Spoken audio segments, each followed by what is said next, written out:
Welcome to the deep dive. Today, we're looking at a story where, 30 years of U.S. foreign policy in the Horn of Africa really balanced on one single point. That's right. We're talking about Kagnew Station in Eritrea. And it's this fascinating, maybe even tragic collision between global strategy and local politics. Absolutely.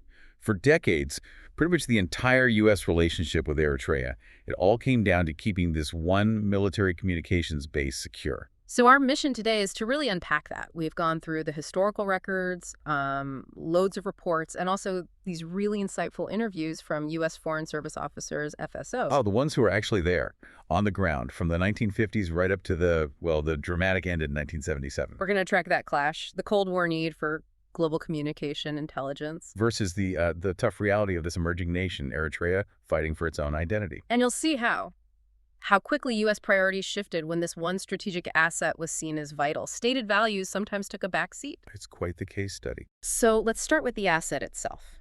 Kagnew Station. Why Eritrea? Why did this place become so critical for the U.S. back in the 50s? Well, it really comes down to geography. Almost destiny, you could say. Specifically, Asmara, the capital. Exactly, Asmara. We have these great notes from Edward McCahey, one of the first FSOs there in 1950. Yeah. He talks about the location. High up, right? Very high, 7,600 feet. Wow, nearly a mile and a half up. And that altitude, plus being near the equator, it created this unique climate. He called it perpetual springtime. Sounds nice, unlike the coast nearby. Totally different. He mentioned the port, Massawa, on the Red Sea. His words. One of the hellholes of the world climatically. So this cool high spot near the equator, it wasn't just convenient. The location itself was doing something special. Oh, absolutely. That was the technical necessity. That specific combination, high altitude, low latitude, it created these incredibly stable atmospheric conditions. Which means Perfect for trouble-free radio communications, as they put it.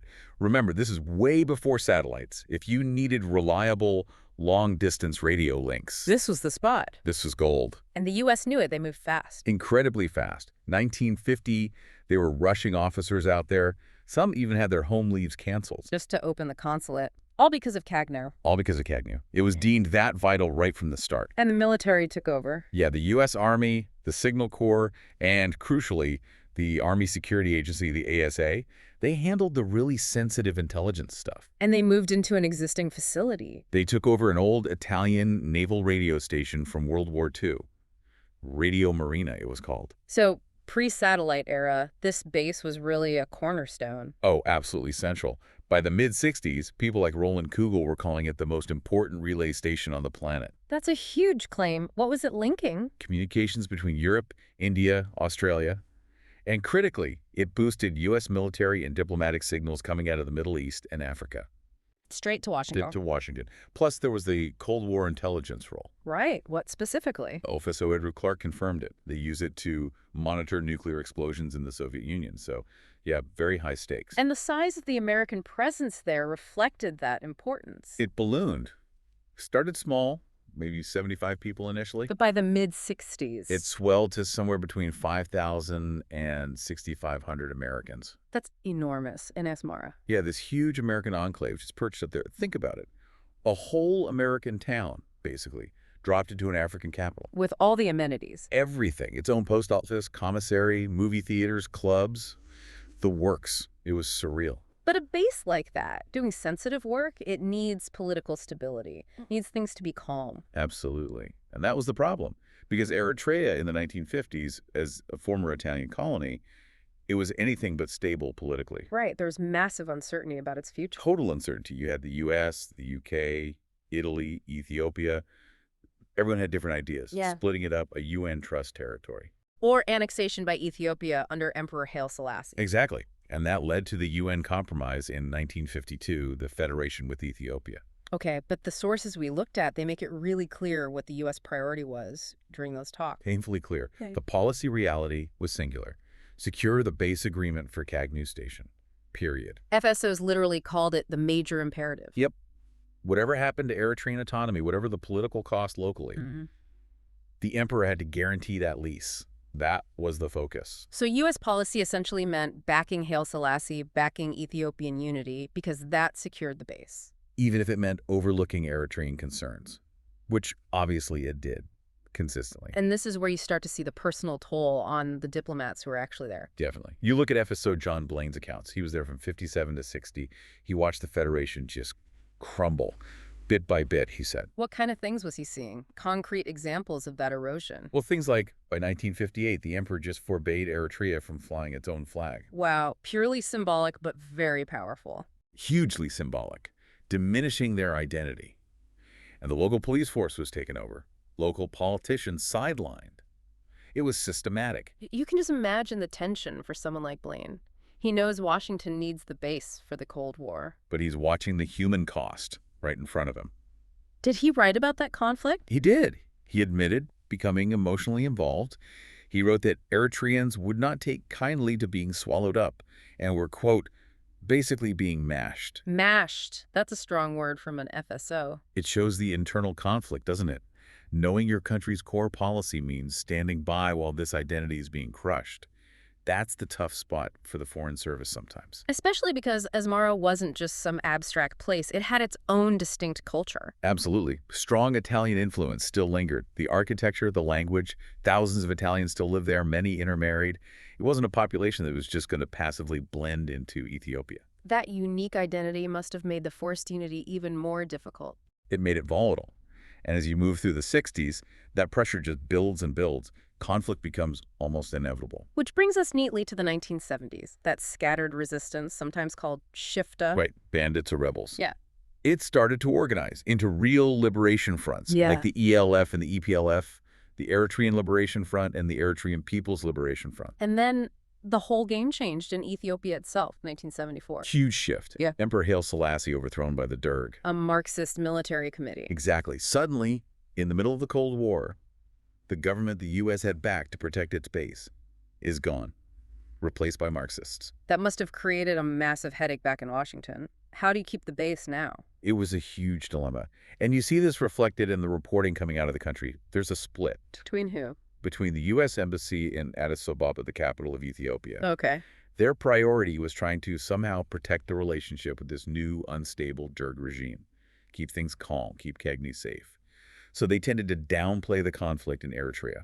But the consulate on the ground in Asmara, they couldn't really downplay it, could they? No, they were right in the middle of it. Yeah. FSOs like Clark Ellis, Keith Warpip, they were documenting what was actually happening. Which was? Ethiopian troops committing atrocities, retaliatory killings. One report mentions 45 civilians killed in a village as collective punishment. They sent back the graphic details. And how did Washington react to those reports from Asmara? Not well.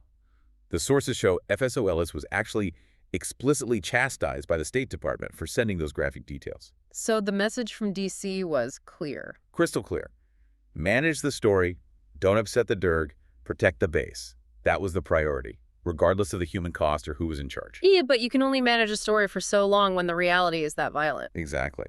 By the late 70s, it was impossible. The base itself was no longer this secure bubble. It was becoming part of the battlefield. And Americans were directly in danger. Yes. In 1977, 2 American civilian contractors working for Kagnew, their vehicle hit a landmine. They were killed. So the intelligence hub wasn't just monitoring conflict, it was in the conflict. It had become a target, which leads us right to the end game. The sudden closure in 1977. Abrupt and chaotic, the Derg, now firmly allied with the Soviets, just ordered the U.S. out, closed Kagnew Station, closed the consulate. Immediately. How much warning did they get? 6 days. 6 days to pack up 30 years of operations and crucially destroy all the classified stuff. 6 days. Keith Warrup, who was the deputy principal officer then, he described it as just frantic chaos, trying to evacuate everything, destroy secrets, all under a strict 7 p.m. curfew imposed by a hostile regime. What did they do with the classified comms gear? Warrup said they smashed 5 of their 7 classified machines instantly, just shattered them right there when the order came down, no hesitation. But there's that amazing story about the safe. The phosphorus blanket. Sounds like something from a spy novel. Oh, it does. It really shows the Cold War paranoia and the ingenuity. They had this one safe full of highly sensitive material they just couldn't let the Derg or the Soviets get. So they rigged something. They rigged a phosphorus blanket high up in a closet, connected to some kind of trigger or timer. Designed to go off after they left. Exactly. Yeah. The idea was it would ignite and just melt the safe and its contents into slag, incinerate the secrets, leaving nothing recoverable.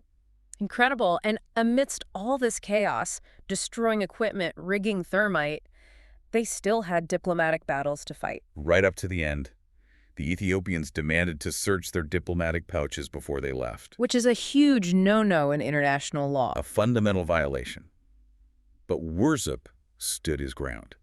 He argued that Ethiopia, as the host country for the Organization of African Unity, the OAU, couldn't just trample international diplomatic conventions like that. And he won. He won that argument, a small but significant diplomatic victory right at the moment of expulsion. There's a poignant image described of the final departure, isn't there? The flag ceremony. Very moving. U.S. Marines in full-dress uniform ceremonially lowering the American flag for the last time at the consulate.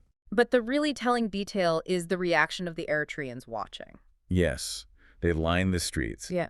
But they weren't celebrating the Americans leaving. No. What was the mood? According to the accounts, it was dread. Profound dread. Dread. Why? Because they feared that as soon as the American witnesses were gone, the Ethiopian military would unleash hell.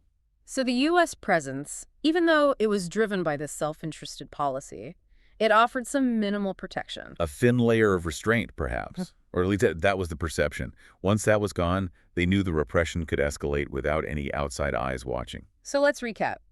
30 years of U.S. policy, supporting repressive regimes, first Emperor Selassie, then the Marxist Derg, all to protect Kagnew Station. Sacrificing principles, turning a blind eye to atrocities. And then the base is abruptly closed, sold for scrap, the U.S. kicked out. And here's the kicker. The ultimate terrible irony of this whole 30-year saga. Go on. The very reason for all of it, all those compromises, all that political damage, done the need for Kagnew Station itself. It was becoming obsolete right at that moment. How so? Technology. Satellites were coming online in a big way.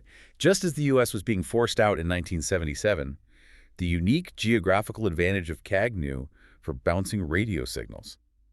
It just wasn't needed anymore. Wow. So the strategic asset that dictated decades of policy became technologically redundant almost overnight. Precisely. But the consequences of those policies, the instability, the resentment, the damage to Eritrean political development. That didn't become obsolete. Not at all. The U.S. left in '77 under a cloud.